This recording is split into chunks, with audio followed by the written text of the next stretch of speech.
मेरे इस चैनल पर आने वाले सभी श्रोताओं को और दर्शकों को मेरा सादर सप्रेम नमस्कार।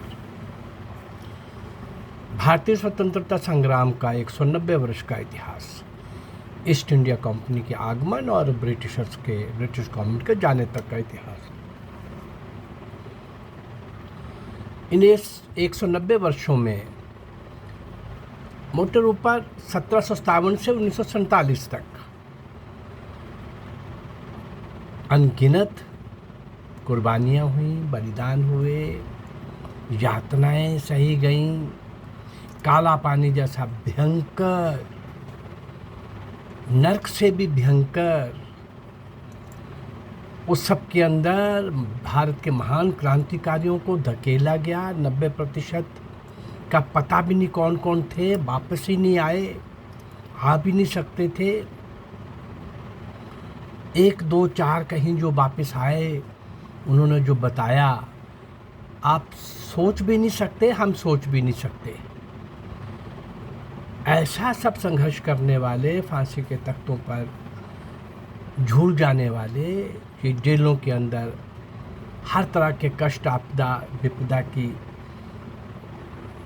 कष्ट जिनको दिया गया वो सहने वाले, ऐसे महान क्रांतिकारी वीर सपूतों को, देशभक्तों को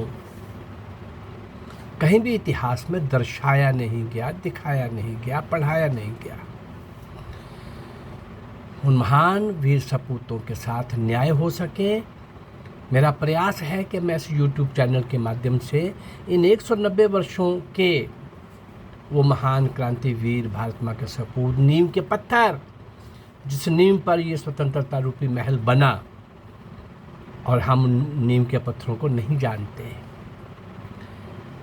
उनका परिचय, उनका जीवन चरित्र, उनका देश के लिए बलिदान, उनकी कुर्बानी, उनका संघर्ष, वो कितने जुझारू थे, कितने कमिटेड थे,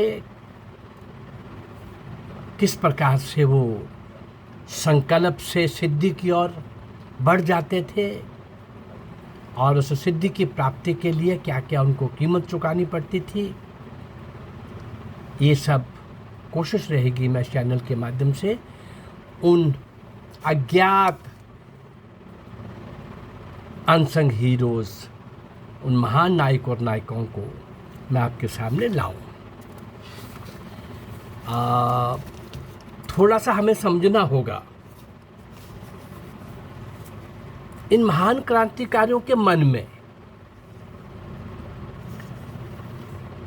न सत्ता का मोह था, न सुख सुविधाओं की, व्यक्तिगत हित की कामना थी। राष्ट्रीय कल्याण को सर्वोच्च प्राथमिकता देकर उन्हें अपना बलिदान करने में लेश मात्र भी संकोच नहीं होता था। उनमें इतनी प्रखर देशभक्ति, भारत भूमि के प्रति निष्ठा और भारत के धर्म व संस्कृति के प्रति आस्था और समाज की सभी श्रेणियों के प्रति राष्ट्रीय एकात्मता का भाव निहित था उनके अंदर।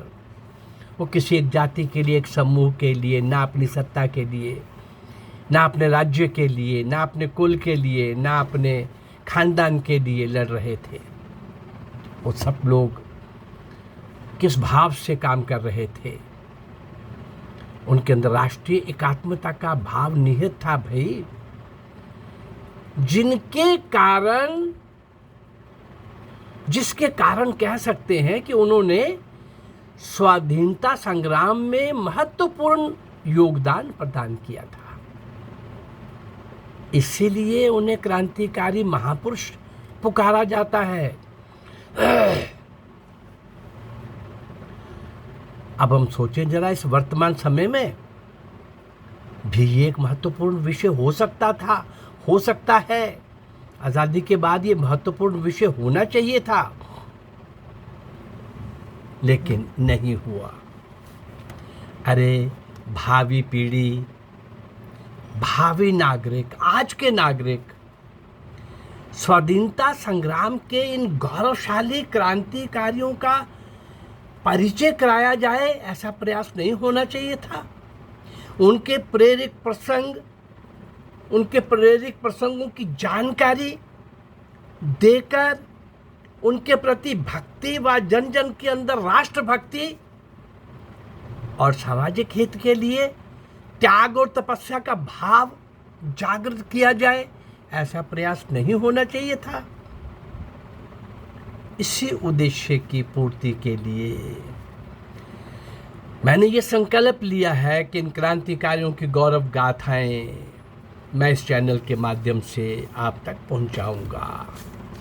उन्हीं लगभग 300 वीडियो जो मैं आप तक दे चुका हूं, उन्हीं वीडियोस में, उन्हीं महान क्रांतिकारियों की श्रृंखला में आज मैं दे रहा हूं कुछ दिनों से, लगभग 1 महीने से, पंजाबी सूर में महान क्रांतिकारी, उनकी श्रृंखला चली हुई है। 5-7 अभी और हैं।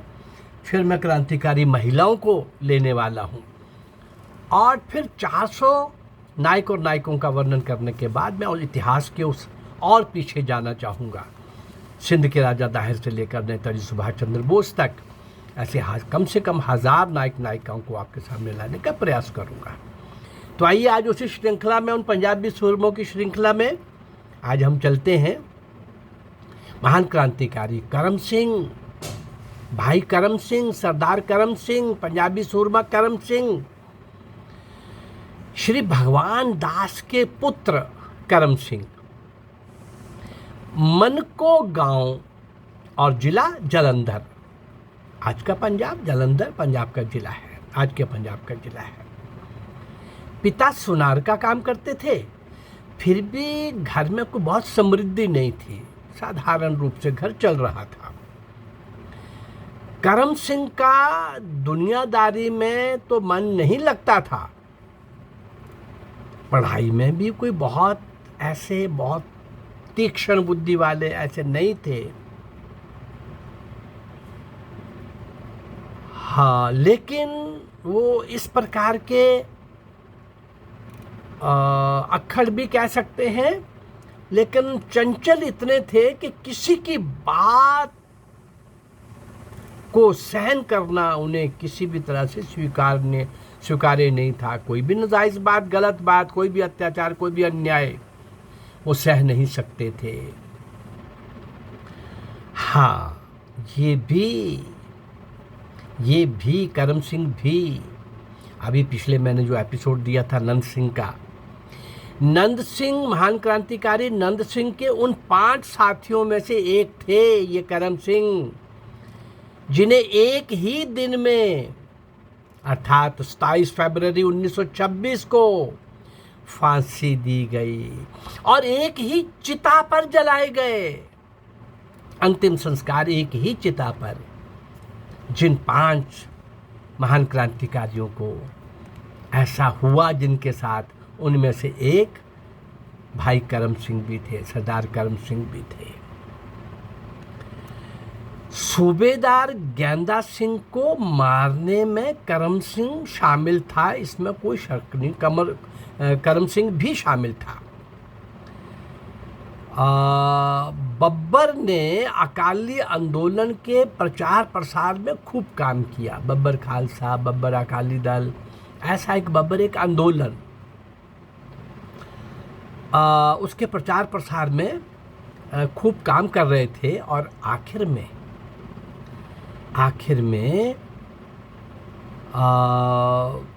कहना चाहिए कि 12 मई 1923 को गिरफ्तार कर लिए गए। अब जो काम करेगा, भाग तोड़ करेगा, पुलिस की नज़र में भी आएगा और पकड़े भी जाएंगे। 12 मई 1930 को अरेस्ट कर लिए गए।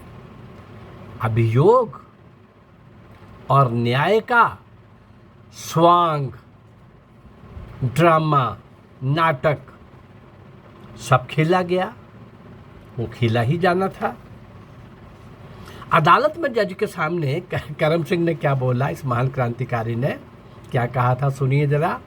कहा, अदालत की सारी कार्यवाही नाटक की तरह होती है। जज लोग पुलिस के हाथों के खिलौने होते हैं। इसलिए मैं कोई बयान या किसी प्रकार की सफाई नहीं दूंगा, मैं नहीं देना चाहता। जेल में करम सिंह से बड़ी सख्ती बरती गई, बहुत यातनाएं दी गई ताकि पुलिस को सब कुछ बता दे ये करम सिंह। लेकिन करम सिंह ऐसा बुत साबित हुआ, अंदर से मजबूत, यातनाएं सब प्रकार के कष्ट सहता हुआ। ये करम सिंह नाम का महान क्रांतिकारी किसी भी तरह से पुलिस को कुछ भी बता नहीं रहा था और पुलिस और अदालत सब कुछ अपनी ओर से कर चुकी थी।